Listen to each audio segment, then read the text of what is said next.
Are you ready? Ready. All right, let's go. Kevin here, Top 1 Financial Advisor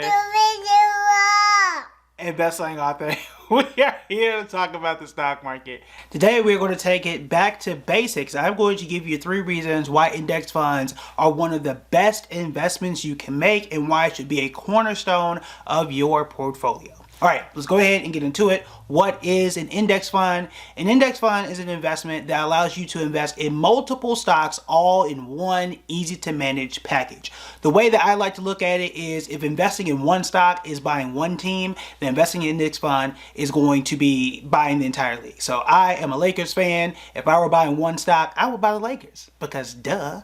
But if I were smarter and I were somebody, because Lakers aren't good right now, but if I were smarter and I wanted to buy the entire NBA, then I would buy an index fund. One common example of an index fund, you can type in this ticker symbol, one of the most popular ones is VOO. This is the Vanguard S&P 500 index funds. It invests in 500 of the largest companies in the US at one time.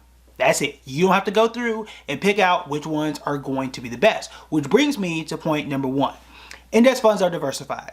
Okay, the way that they are built, they are diversified, which means that you don't have to choose which area of the stock market is going to be best in any given year. Why is that important? Because you could have sat me down in 2021 and could have asked me what area of the stock market you think is going to do well.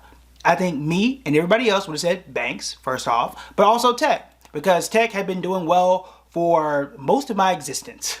So I was born in '89. For the most part, tech has been the way, right? It was always better. And it was Google, it was Microsoft, it was Amazon. Those were the best stocks. Netflix at one point. These were the best stocks ever, right? Tesla, depending on how you want to look at it, was also in a category like that. That's not what did well in 2021. In fact, that was the worst category. I'm sorry, 2022. 2022, that was the worst category to invest in. Oil companies were the best stocks to invest in, and right now oil stocks are still one of the best place to invest in. So every single year you're not going to know which is which, and when it comes to oil stocks, I would say really from maybe 2010 to 2020, oil stocks were the worst places to invest in. So for an entire decade you have one sector that was awful that has been great the last 2 years, and then one sector that had done great the last 20 years has not done great the last year and a half. It's going to be difficult. It is going to be extremely difficult for you to pick and choose not only the right industry to be in, but also the right stocks to be in too, which is why index funds are a great place to be. The second one here is cost. They are very inexpensive and sometimes free. Why do I say sometimes free? Depending on which app you're using, let's say like Fidelity, for example, they have zero fee index funds that you can just buy there and cost you nothing. So there's that. But aside from that, I've done several articles for Business Insider, Fortune, and others, where if you're spending like $10,000 a year on a particular index fund, you're going to pay like $20 a year.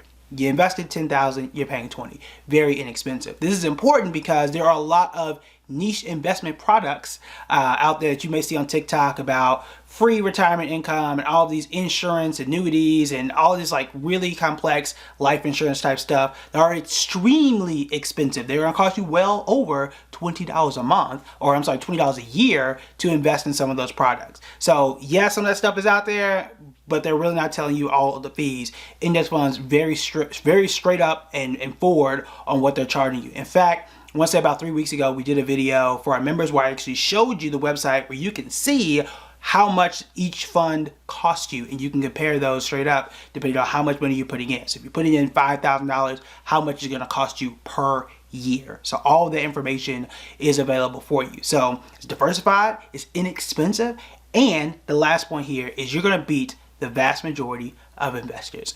We do this every single year where there is some study out there that shows you that index funds beat active managers, right? They call this active versus passive. Index funds are passive, meaning I can just invest in it, do nothing. I can be extremely passive, and my money historically has grown anywhere between 7 to 10% a year. That's awesome. And in fact, because index funds are so good, you can really get away with about 4 index funds and have an entire portfolio and do literally nothing else. Okay? Literally nothing else. You can get away with just 4 index funds. In fact, inside of our members only, I'm actually going to show you those 4 funds on Friday. But aside from that, the beauty of it is all of these people Cathie Wood, anybody not named Warren Buffett, you can usually beat them with just an index fund and nothing else. Because again, sometimes 70, 80, even 90% of active managers fail to beat the index. The reason why most of them fail to beat the index is because of fees, which was point number 2, because it's inexpensive. So you want to pay attention to that as well. It's very, very difficult to beat index funds. Now, if you're saying like me, well, if you are investing in index funds, why do you talk about the stock market every day? Why do you talk about the top 10 stocks that did X, Y, and Z? That doesn't make any sense. Well, the cornerstone, I've said this many times, the cornerstone of my own portfolio is in index funds. I think at any given time, 70 to 80% of all of my money is in index funds. The other 20 or say 15 to 20%, those are in individual stocks. And for me, my index funds are already in Apple. Right? We can look these up and see what inside these index funds. If Apple does well, I just want a little bit better. Just try to just a teeny bit better than the index funds if I can get it. Some years I do, some years I don't. But I like owning some individual stocks. Sometimes they work, sometimes they don't. We've discussed that 250 times a year on this channel. But in either case, I think the majority of investors should stick with index funds. It should be the core part of your portfolio. I am not the only one that says this. Warren Buffett has said it on many occasions himself that the majority of investors should have index funds. He said when he dies, he wants his family, and I believe it was his wife specifically, to have like 90% of her money in index funds and don't do nothing else. So if it's good enough for him and his family, it might be good enough for us too.